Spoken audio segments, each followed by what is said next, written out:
മേലെടുത്ത വീട്ടിൽ രാവിലെ ആദ്യം ഉണർന്നത് ആകാശായിരുന്നു. അപ്പോഴും മാളു നല്ല ഉറക്കത്തിലായിരുന്നു. തൻ്റെ നെഞ്ചിൽ മുഖമൊളിപ്പിച്ച് കിടക്കുന്ന അവളെ തൻ്റെ കൈകൾ പൊതിഞ്ഞു പിടിച്ചതറിഞ്ഞ ആകാശിന് എന്തോ അന്നേരം ജാള്യത തോന്നി. അവളെ തന്നിൽ നിന്നും അടർത്തി മാറ്റി കിടത്തുമ്പോൾ അവൾ അവൻ്റെ ഷർട്ടിൽ അള്ളി പിടിച്ചിട്ടുണ്ടായിരുന്നു. അതിനാൽ ഉറക്കം മുറിഞ്ഞ അവൾ പതിയെ കണ്ണു തുറന്ന് ആകാശിനൊന്ന് നോക്കി ചിരിച്ചു. ഇന്നലെ സമ്മാനിച്ച മനോഹരമായ അതേ ചിരി. അത് കണ്ട പെണ്ണിനങ്ങ് കടിച്ചു തിന്നാൻ തോന്നും. പാവം, ഭ്രാന്തി ആയത് ഇവളുടെ കുറ്റമല്ലല്ലോ. എന്തായാലും കെട്ടി, ഇനിയിപ്പോൾ വരുന്നിടത്ത് വെച്ച് കാണാം. ദേഹോദ്രവമൊന്നും ഇല്ലാതിരുന്നാൽ മതിയായിരുന്നു. ഇങ്ങനെ കണ്ടാ പറയോ കിലുക്കത്തിലെ രേവതിയാണെന്ന്. ആകാശ് ഓരോന്ന് വിചാരിക്കുമ്പോഴാണ് അവൾ ചിണുങ്ങിക്കൊണ്ട് അവനോടൊന്നുകൂടി ഒട്ടിച്ചേർന്നത്. അത് കണ്ട് ആകാശ് അവളോട് പറഞ്ഞു, മാളു എഴുന്നേക്ക്, ഇതേ സമയം ഒരുപാട് വൈകിട്ടോ. ഇത്ര പെട്ടെന്നോ? അയ്യോ എനിക്ക് പറ്റില്ല, ആകാശേട്ടൻ പൊക്കോ. എന്നിട്ടേ വരുമ്പോഴേ എനിക്കൊരു കപ്പ് ചൂട് കോഫിയും കൊണ്ടുവരണേ. അത് കേട്ടതും ആകാശ് വായും പൊളിച്ചു നിൽപ്പാണ്. അവളെ കാര്യങ്ങൾ പറഞ്ഞ് മനസ്സിലാക്കി എഴുന്നേൽപ്പിച്ചു. എങ്ങനെയെങ്കിലും താഴേക്ക് പറഞ്ഞയക്കണം, ഇല്ലെങ്കിൽ മുത്തശ്ശിക്ക് ഇഷ്ടമായെന്ന് വരില്ല. അവരോട് പെട്ടെന്ന് കയറി ഇവൾക്ക് വട്ടാണെന്ന് പറഞ്ഞാൽ ശരിയാവില്ല.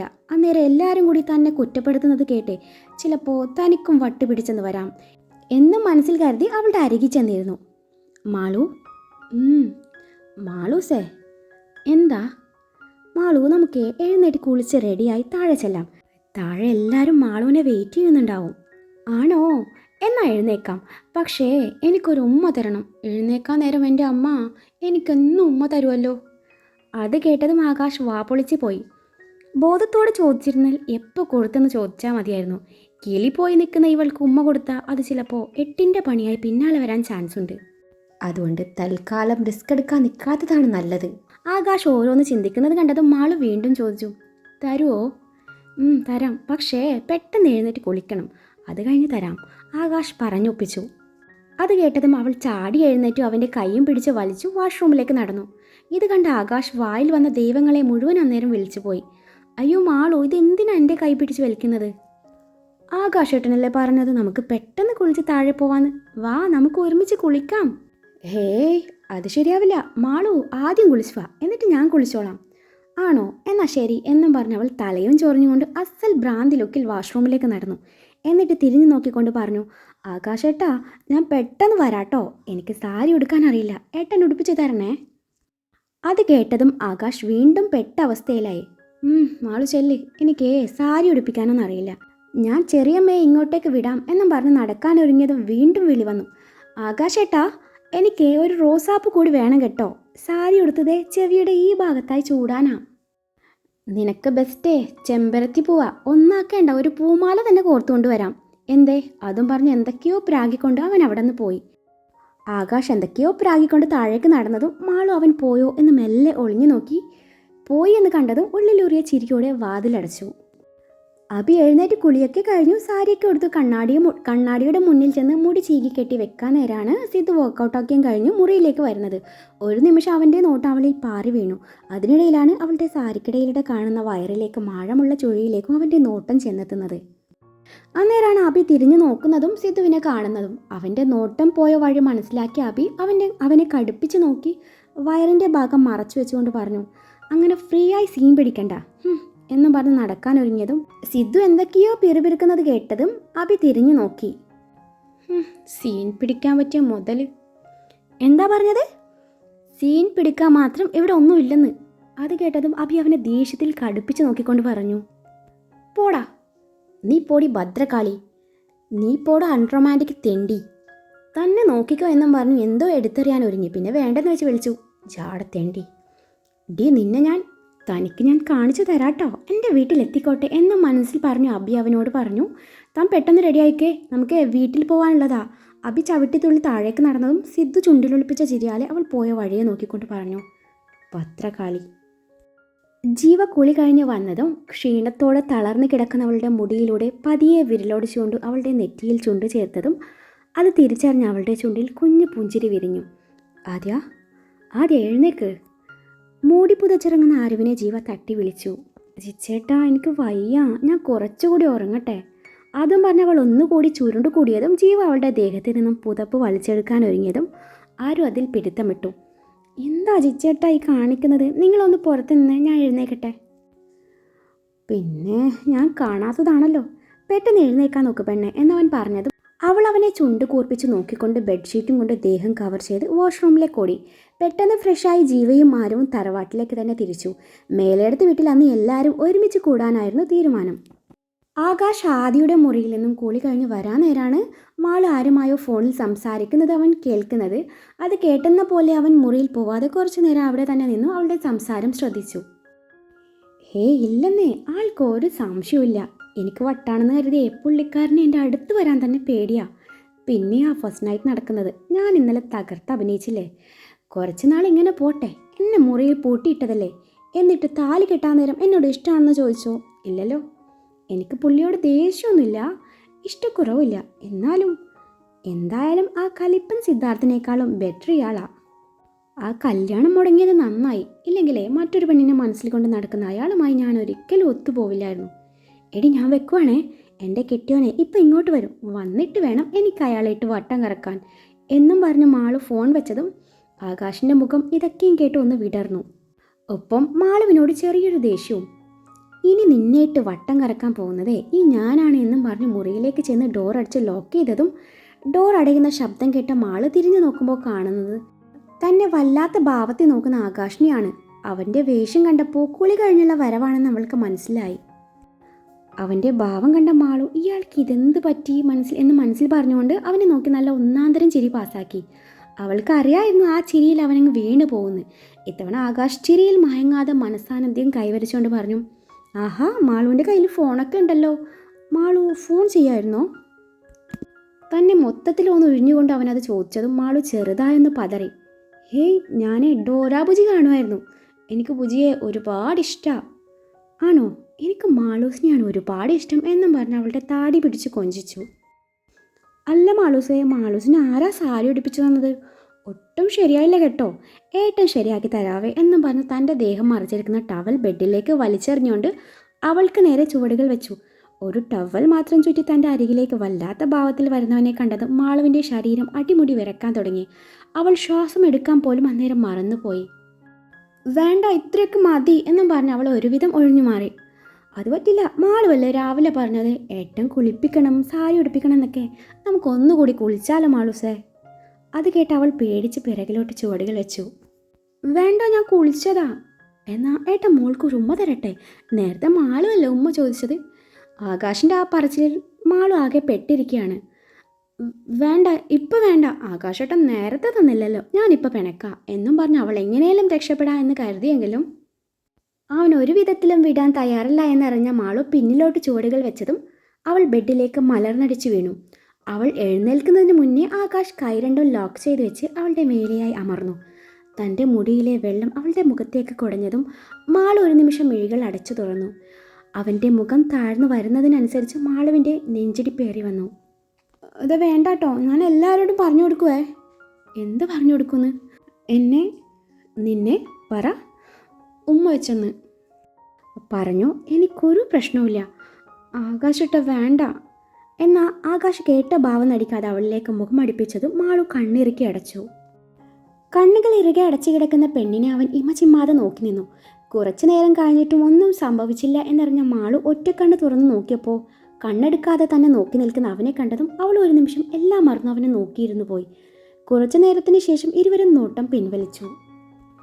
കള്ളി, പേരും കള്ളി. എന്തുവാ? ഒന്നും അറിയാത്ത പോലെ അവൾ ചോദിച്ചു. ഒരു ഗ്ലാസ് മധുരയിട്ട പാലെടുക്കട്ടേന്ന്. അവൾക്ക് ആദ്യ രാത്രി എന്താണെന്ന് അറിയില്ലെന്ന്. എന്നാൽ ഇന്ന് രാത്രി ഞാൻ കാണിച്ചു തരുന്നുണ്ട് അതെന്താണെന്ന്. അതോടെ അവൾക്ക് മനസ്സിലായി തൻ്റെ കള്ളം പൊളിഞ്ഞുവെന്ന്. അവൾ ചമ്മിയ ചിരി പാസ്സാക്കിക്കൊണ്ട് പറഞ്ഞു, ഫസ്റ്റ് നൈറ്റ് പ്രാങ്ക് കൊള്ളായിരുന്നോ? ഓഹോ, സ്ക്രിപ്റ്റഡ് ആയിരുന്നോ അതോ എനിക്ക് വേണ്ടി മാത്രം തയ്യാറാക്കിയതാണോ?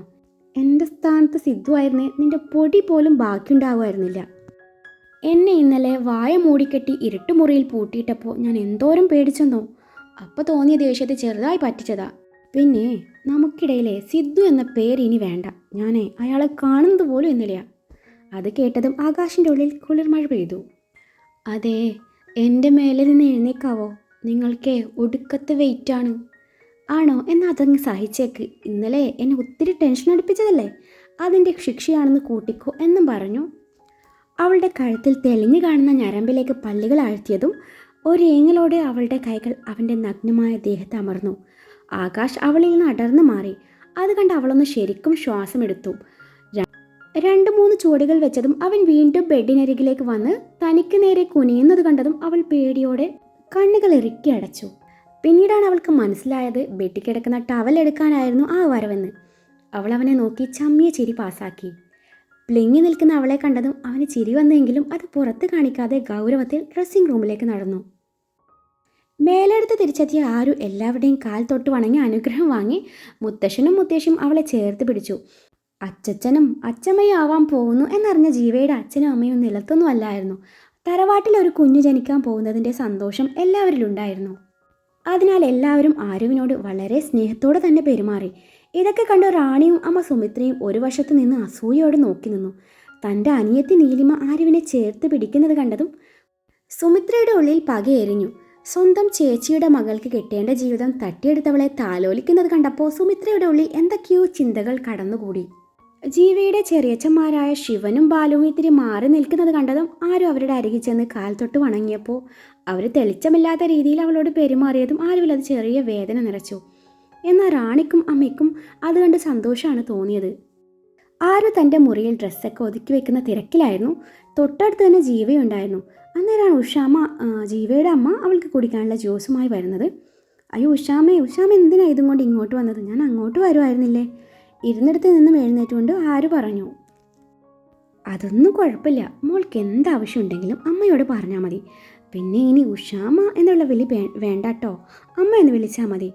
അത് കേട്ടതും ആരുവിൻ്റെ കണ്ണ് നിറഞ്ഞു. അവൾ അവരെ ഇറുകെ പുണർന്നു.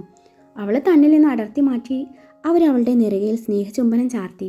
അവരാരുവിൻ്റെ വയറിൽ പതിയെ തലോടിക്കൊണ്ട് പറഞ്ഞു, രാധോട്ടിയെ സൂക്ഷിക്കണം കേട്ടോ, ഇനി മുൻപത്തെ പോലെ തുള്ളിച്ചാടി നടക്കാനൊന്നും പറ്റില്ല. വയറ്റിലെ ഒരു കുഞ്ഞും കൂടിയുണ്ട്, ആ ഓർമ്മ എപ്പോഴും വേണം. അത് കേട്ടതും ആരുവിൻ്റെ നെഞ്ചിൽ വല്ലാത്തൊരു കുറ്റബോധം പോലെ തോന്നി.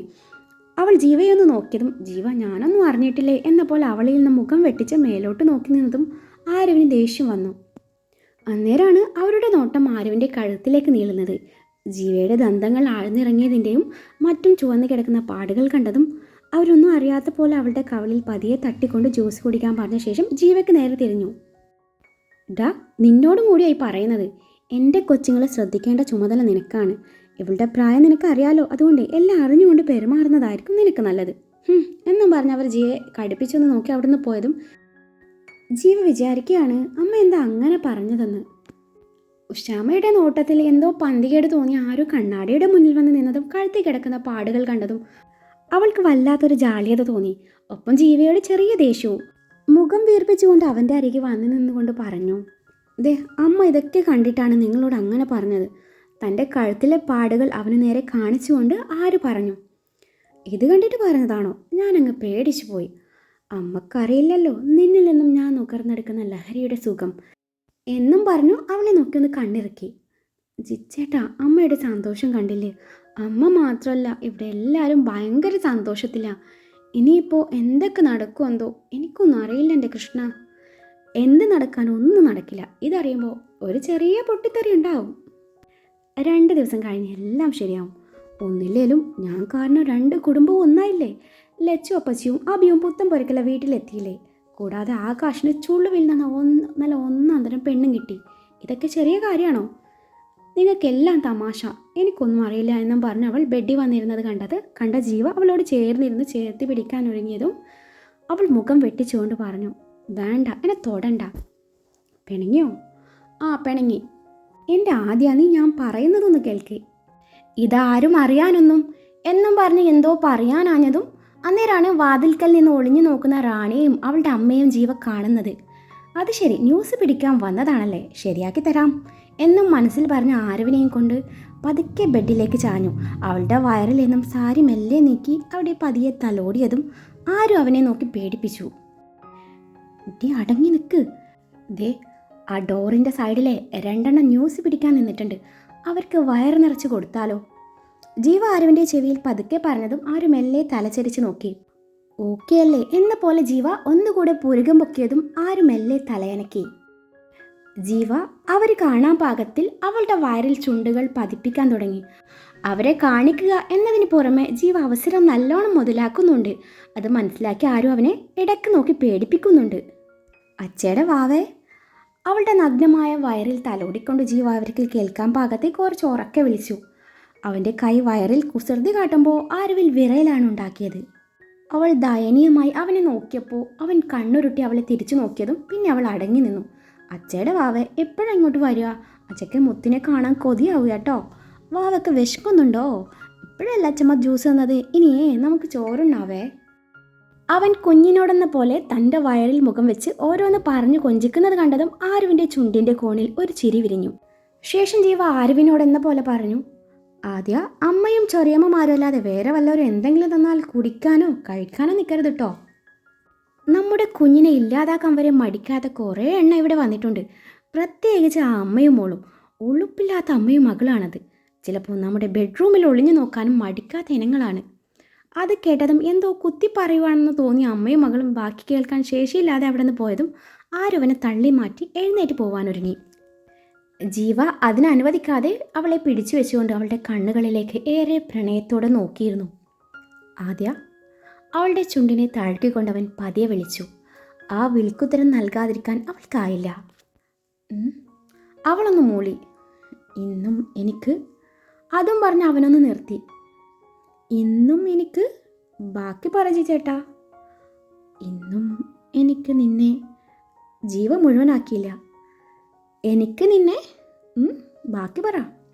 ആദ്യ അത് പിന്നെ അവൻ്റെ മൂക്കിൽ മൂക്കുരസിക്കൊണ്ട് അവൾ കുസൃതിയോടെ ചോദിച്ചു. ആദ്യ പ്ലീസ്. മോൻ്റെ ചാട്ട എങ്ങോട്ടാണെന്ന് എനിക്ക് മനസ്സിലാവുന്നുണ്ട്. ചോദിച്ച് ബുദ്ധിമുട്ടണമെന്നില്ല. ഇല്ല ചേച്ചേട്ടാ, എന്ന് പറ്റില്ല.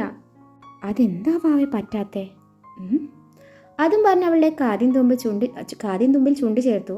അവിടെ മെല്ലെ നുണഞ്ഞും കടിച്ചും അവൻ അവളെ മറ്റൊരു ലോകത്തിലേക്ക് കൂട്ടിക്കൊണ്ടുപോയി. തൻ്റെ തലോടലിൽ വിവശയായി കിടക്കുന്നവളെ ജീവ ഏറെ പ്രണയത്തോടെ നോക്കി നിന്നു. ആദ്യ. ആ വിളിയുടെ അർത്ഥം മനസ്സിലാക്കി അവൾ നാണത്തോടെ വേണ്ടെന്ന് തലയണക്കി. അതെന്താ വേണ്ടാത്തേ? വേണ്ടാത്തോണ്ടാ? ആണോ? എന്നാൽ എനിക്ക് വേണം. ഇപ്പോഴേ ഇങ്ങനെ സ്നേഹിക്കാൻ തുടങ്ങിയ കുറച്ച് കഴിയുമ്പോൾ ഇയാൾക്ക് എന്നെ മടുത്താലോ? അവൻ്റെ ചുണ്ടിൽ ചെറുതായി മുത്തിക്കൊണ്ടവൾ കുസൃതിയോടെ പറഞ്ഞു. ആരു പറയുന്നത് കേട്ടതും ജീവ ചെറുതായെന്ന് പുഞ്ചിരിച്ചു. അവളുടെ ഇരു കണ്ണിലും ചുംബിച്ചുകൊണ്ട് പറഞ്ഞു, മടുക്കാനോ? അതും നിന്നെയോ? നല്ല കാര്യമായി. നീയേ നല്ല വീര്യം കൂടിയ വീഞ്ഞാണ്.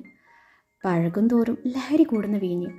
അറിയും തോറും അറിയാൻ ആഗ്രഹം കൂടുന്ന ജീവക്ക് മാത്രമായുള്ള ലഹരിയാണ് ആരാധ്യ എന്ന നീ. നിന്നെ എനിക്ക് മടുക്കാനോ? സത്യമാ പെണ്ണെ. എനിക്ക് നിന്നിൽ വീണ്ടും വീണ്ടും അലിയാൻ കൊതി തോന്നുക. വീണ്ടും നിന്നിൽ അലിയാൻ വേണ്ടി ഞാൻ നിമിഷങ്ങൾ തള്ളി നീക്കി കാത്തിരിക്കുക. ചേട്ടാ, അത് ഞാൻ. വേണ്ട, ഇപ്പം ഒന്നും പറയണ്ട. ഞാൻ താഴെ കാണും, പെട്ടെന്ന് റെഡിയായി വാ എന്നും പറഞ്ഞ് അവളുടെ കവിളിൽ അമർത്തി ചുംബിച്ചുകൊണ്ട് ജീവ മുറിവിട്ടിറങ്ങി. ഇരുവീട്ടുകാരും ഉച്ചഭക്ഷണം കഴിച്ചത് മേലെടുത്ത് നിന്നാണ്. പഴയ സന്തോഷവും ആഹ്ലാദവും വീണ്ടും തിരിച്ചു വന്നതുപോലെ എല്ലാവർക്കും തോന്നി. അപ്പോഴും രണ്ട് ഹൃദയങ്ങൾ ഉള്ളിലുള്ള വിങ്ങൽ പുറത്ത് കാണിക്കാതെ മറ്റുള്ളവർക്ക് വേണ്ടി ചിരിക്കാൻ ശ്രമിക്കുന്നുണ്ടായിരുന്നു. മാധവൻ തമ്പിയും ശങ്കരമേനോനും പഴയ കാര്യങ്ങൾ ഓരോന്ന് പറഞ്ഞ് ഉമ്മറത്തിരുന്ന് സംസാരം തുടർന്നു. ആരും ആബിയും സംസാരിക്കുന്നതിനിടയിലാണ് അവിടേക്ക് മാളു വരുന്നത്. ആകാശിൻ്റെ കണ്ണിപ്പെടാതെ മുങ്ങി നടക്കുകയാണ് കക്ഷി. അന്നേരമാണ് മാളുവിൻ്റെ കഴുത്തിൽ പതിഞ്ഞ പല്ലിൻ്റെ അടയാളം അബി ശ്രദ്ധിക്കുന്നത്. അവളുടെ ചുണ്ടിൻ്റെ കോണിൽ അത് കണ്ട് ചെറുപുഞ്ചിരി വിരിഞ്ഞു. കാരണം തനിക്ക് വേണ്ടിയാണല്ലോ തൻ്റെ ചേട്ടൻ അവളെ കെട്ടിയത്. ഇനിയിപ്പോൾ രണ്ടുപേരും തമ്മിൽ പൊരുത്തപ്പെട്ടു പോവാൻ പറ്റില്ലേ എന്നുള്ള ചിന്ത അവളിലുണ്ടായിരുന്നു. അതുകൂടാതെ അബിയോടും നല്ല രീതിയിലാണ് മാള് പെരുമാറിയതും. അപ്പോഴാണ് ആദ്യം വന്ന് അബിയോട് പറയുന്നത് സിദ്ധുവേട്ടൻ ഒരു ചായ വേണമെന്ന്. ഇത് കേട്ട് അബിക്ക് ചൊറിഞ്ഞു കയറി വന്നു. സംഭവം മറ്റൊന്നല്ല, ആരുവിൻ്റെ ഫസ്റ്റ് നൈറ്റ് സ്റ്റോറി കേട്ട് കിളി പോയത് പോട്ടേന്ന് വെക്കാം. പക്ഷെ മാളുവിൻ്റെ മുഖത്തെ നാണവും കഴുത്തിലെ പാടും അപ്പോൾ രണ്ടും സെറ്റ്. എന്നിട്ട് 1 വർഷം പിറകെ നടന്ന് കെട്ടിയ തനിക്ക് അവൻ മരുന്നിന് പോലും ഒരു ഉമ്മ തന്നില്ലല്ലോ എന്നും പറഞ്ഞ സിദ്ധുവിനെ നന്നായി പ്രാഗിക്കൊണ്ട് എന്തോ മനസ്സിൽ കണ്ട് അവനുള്ള സ്പെഷ്യൽ ടീയുമായി മുകളിലേക്ക് ചെല്ലുമ്പോൾ അവരുടെ മുറിയുടെ പാതി ചാരിയ വാതിക്കൽ നിന്ന് ഒളിഞ്ഞു നോക്കുന്ന റാണിയാണ് കാണുന്നത്. അപ്പോൾ ഇവൾ എന്ത് ചെയ്യുക എന്നറിയാൻ വേണ്ടി ശബ്ദം ഉണ്ടാക്കാതെ അവളുടെ പിന്നിൽ ചെന്ന് നിന്നപ്പോഴാണ് ഷർട്ടില്ലാതെ ബെഡിൽ കമഴ്ന്ന് കിടക്കുന്ന സിദ്ധുവിനെ അവൾ കാണുന്നത്. അത് കണ്ടതും അബിക്ക് ചൊറിഞ്ഞു കയറി വന്നു. റാണിയെ കണക്കിന് പറഞ്ഞ് താഴേക്ക് പറഞ്ഞിട്ട് മുറിക്കുള്ളിൽ കയറിയപ്പോഴും അവൻ നല്ല ഉറക്കത്തിലായിരുന്നു. അവൻ്റെ പുറം നോക്കി ഒരെണ്ണം കൊടുത്തതും അവൻ ഞെട്ടി എഴുന്നേറ്റു അവളെ കലിപ്പിട്ട് നോക്കി. എന്താടി, നിനക്ക് ഭ്രാന്തായോ? ഇതേ മനുഷ്യ എന്നെ കൊണ്ടൊന്നും പറയിപ്പിക്കരുത്. നിങ്ങളുടെ ഉരുട്ടി കയറ്റിയ ബോഡി നാട്ടുകാരെ മുഴുവൻ കാണിക്കാനാ ഇങ്ങനെ ഷർട്ട് ഇടാതെ കിടക്കുന്നത്? എന്തോന്നാ നീ പറയുന്നത്? കുന്തം ഈ ഷർട്ട് ഇട്ടെന്നും പറഞ്ഞു അവൻ്റെ ദേഹത്തേക്ക് ഷർട്ട് വലിച്ചെറിഞ്ഞതും അവൾക്ക് നേരെ പുച്ഛം വാരി വിതറിക്കൊണ്ട് സിദ്ധു പറഞ്ഞു, തൽക്കാലം സൗകര്യമില്ല. നീ ആ ചായ അങ്ങ് തന്നെയെന്നും പറഞ്ഞ് അവൾക്ക് നേരെ കൈ നീട്ടിയതും അവൾ മുഖം ഒരു ഭാഗത്തേക്ക് കോട്ടിക്കൊണ്ട് ചായ എടുത്ത് അവന് കൊടുത്തു. അവളെ ഒന്ന് നോക്കി ചായ ഒന്ന് കുടിച്ചതും അവന് മനസ്സിലായി തനിക്കിട്ട് പണിയാൻ വേണ്ടി പഞ്ചസാരക്ക് പകരം ഉപ്പിട്ട് കൊണ്ടുവന്നതാണെന്ന്. ഭദ്രകാളി എന്ന് മനസ്സിൽ പറഞ്ഞു കണ്ണൻ ചിമ്മി വായിലുള്ള ചായ ഇറക്കിയ ശേഷം ചായക്കപ്പും കൈ പിടിച്ചു ബെഡിൽ നിന്ന് എഴുന്നേറ്റു. അവൻ്റെ ഭാഗത്ത് നിന്നും പ്രതികരണമൊന്നുമില്ല എന്ന് കണ്ടതും അബി മെല്ലെ ഇടം കണ്ണിട്ട് നോക്കി. ഇനി ഞാൻ ഉപ്പല്ലേ ഇട്ടത്? അബി ചിന്തിക്കുകയാണ്. അവൻ ഒന്നുകൂടെ ചായ സിപ്പ് ചെയ്തുകൊണ്ട് ചായക്കപ്പ് ടേബിളിൽ വെച്ചു. ഇത്തവണ വായയിൽ നിറയെ ചായ നിറച്ചിരുന്നു. ശേഷം അവൾക്ക് നേരെ നടന്നു. അവൻ്റെ ആ വരവിൽ എന്തോ പന്തികേട് തോന്നിയ അബി പെട്ടെന്ന് അവിടെ നിന്ന് മുങ്ങാൻ നേരാണ് സിദ്ധു ഒരു കൈയാൽ അവളുടെ ഇടുപ്പിൽ ചേർത്ത് പിടിക്കുന്നത്, മറുകൈയിൽ അവളുടെ തലയുടെ പിൻഭാഗവും. അബി എന്തെങ്കിലും ചെയ്യുന്നതിന് മുൻപേ അവളുടെ മുഖം തന്നോട് ചേർത്ത് പിടിച്ചു സിദ്ധു അവളുടെ ചുണ്ടുകൾ പിളർത്തി അവൻ്റെ വായയിലെ ചായ മുഴുവനും അവളുടെ വായയിലേക്ക് ആക്കിയിരുന്നു. അബി അവൻ്റെ മുടിയിൽ കൊരുത്ത് വലിച്ചും അവൻ്റെ നഗ്നമായ പുറമേനയിൽ പോറൽ വീഴ്ത്തിയും തൻ്റെ എതിർപ്പ് പ്രകടിപ്പിച്ചുവെങ്കിലും അവൾ അത് കുടിച്ചിറക്കുന്നത് വരെ അവൻ അവളുടെ ചുണ്ടുകളെ മോചിപ്പിച്ചില്ല. ഒടുവിൽ അവൾ കുടിച്ചിറക്കിയതും അവളുടെ കീഴ്ചുണ്ടിൽ കുഞ്ഞു കടി കൂടി കൊടുത്തിട്ടാണ് അവൻ പിൻവാങ്ങിയത്. സിദ്ധു ചുണ്ടുകൾ അമർത്തി തുടച്ച് അവളെ ഒന്ന് നോക്കി പുച്ഛം വാരി വിതറി. അന്നേരമാണ് അവൾ അവൻ്റെ കവളിൽ അമർത്തി മുത്തി താങ്ക്സും പറഞ്ഞ് ചിരിയോടെ മുറിയിൽ നിന്ന് ഇറങ്ങി താഴേക്ക് ഓടുന്നത്. അപ്പോഴാണ് സിദ്ധുവിന് താൻ എന്താണ് ചെയ്തതെന്ന് ബോധം വരുന്നത്. അന്നേരം ഒരു ചെറുപുഞ്ചിരി അവൻ്റെ ചുണ്ടിലും വിരിഞ്ഞിരുന്നു. നിന്നെ ഞാൻ എടുത്തോളാടി ഭദ്രകാളി എന്ന് പറഞ്ഞ് സിദ്ധു ബെഡിൽ കിടന്ന ഷർട്ട് എടുത്തിട്ട് താഴേക്ക് നടന്നു.